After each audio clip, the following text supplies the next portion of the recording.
Assalamualaikum warahmatullahi wabarakatuh. Perkenalkan saya Vidya Nabila Rahma dengan NIM 2500104. Saya sebagai moderator dari kelompok 12 yang mana kami akan mempresentasikan materi mata kuliah Bahasa Indonesia dengan judul Kerangka Artikel Hasil Pemikiran atau Kajian Pustaka. Sebelum itu, kami ucapkan terima kasih kepada dosen yang terhormat, yaitu Ibu Profesor Dr. Haja Hasna Faiza AR M.Hum, yang telah memberikan kesempatan bagi kami untuk mempresentasikan materi kali ini.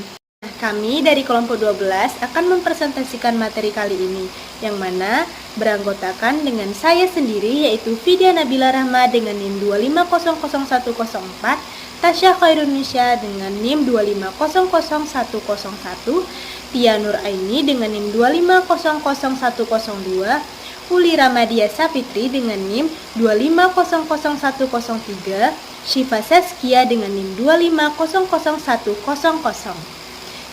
Selamat menyaksikan. Sebelum kita memasuki kerangka dari isi artikel, perlu kita ketahui bahwa apa itu definisi dari artikel hasil pemikiran atau kajian pustaka itu tersendiri. Jenis artikel ini dibuat dari pemikiran penulis mengenai suatu persoalan. Artikel ini memiliki tujuan, yaitu berusaha memicu tanggapan pembaca untuk melakukan kajian terhadap isi dari artikel yang digunakan dengan bahasa provokatif. Artikel ini berusaha menyediakan jalan diskusi, berargumentasi, serta beranalisis antara pemikiran ahli dengan pemerhati ilmu tertentu. Pembahasan yang pertama yakni judul.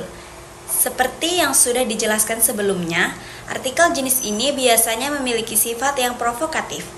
Karena itu, judul juga perlu mencerminkan hal tersebut. Judul berfungsi untuk menarik perhatian pembaca, sebab pada umumnya orang akan lebih dahulu melihat judul sebelum membaca isi tulisan. Jika judulnya tidak menarik, maka besar kemungkinan isi artikel pun tidak akan dibaca. Dengan kata lain, judul yang menarik bisa menjadi pintu utama atau kunci agar pesan dalam artikel bisa tersampaikan kepada pembaca. Yang selanjutnya, nama penulis dan lembaga. Sama halnya dengan artikel penelitian, penulisan nama penulis dalam artikel jenis ini biasanya tidak mencantumkan gelar akademik. Baiklah, saya akan melanjutkan materi selanjutnya, yaitu bagian C, abstrak dan kata kunci.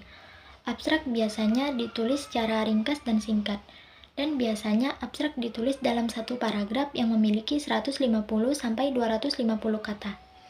Tujuannya agar dapat menarik pembaca dan pembaca langsung memahami tanpa membaca keseluruhan artikel. Selanjutnya kata kunci. Kata kunci biasanya terletak di bagian bawah abstrak, dan kata kunci juga mewakili keseluruhan artikel. Tujuannya agar memudahkan pembaca tanpa harus membaca keseluruhan artikel. Selanjutnya bagian D, pendahuluan. Pendahuluan merupakan bagian pengantar dari sebuah artikel yang menggambarkan sebuah topik. Dan pendahuluan juga menjelaskan mengapa topik ini dikaji. Biasanya topik memuat fenomena kontroversial yang terjadi di masyarakat. Pendahuluan harus ditulis secara singkat dan jelas. Baiklah, mungkin ini saja penjelasan dari saya. Selanjutnya akan dijelaskan ke pemateri selanjutnya. Baik, selanjutnya E. Bagian inti atau disebut juga dengan pembahasan. Bagian pembahasan yaitu analisis tentang perkara yang diteliti, dipelajari, dan dikaji. Penyajian dapat kita tuangkan dengan cara menyampaikan pendapat, pembandingan, dan penggabungan oleh keduanya. Sikap kritis pasti ditunjukkan oleh penulis dalam analisisnya. Analisis yang dibuat harus beraturan agar yang membaca mudah memahaminya. Penguraian analisis yaitu menjawab persoalan kemudian mengaitkan hasil analisis tersebut dengan teori yang akan digunakan. Pembahasan-pembahasan tersebut tidak bisa berbelit-belit, tidak jelas, atau bertele-tele. Itu yang harus kita hindarkan. Selanjutnya penutup. Penutup merupakan simpulan dari hasil yang sudah disampaikan pada bagian inti dari pembahasan atau bisa juga disebut sebagai penegasan ulang isi dari artikel yang sudah dibahas.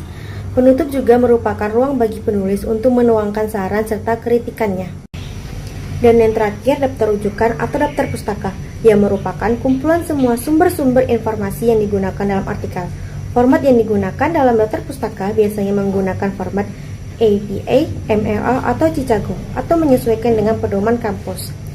Tujuannya, yang pertama, menghindari plagiarisme. Yang kedua, memudahkan bagi pembaca untuk menelusuri kembali sumber.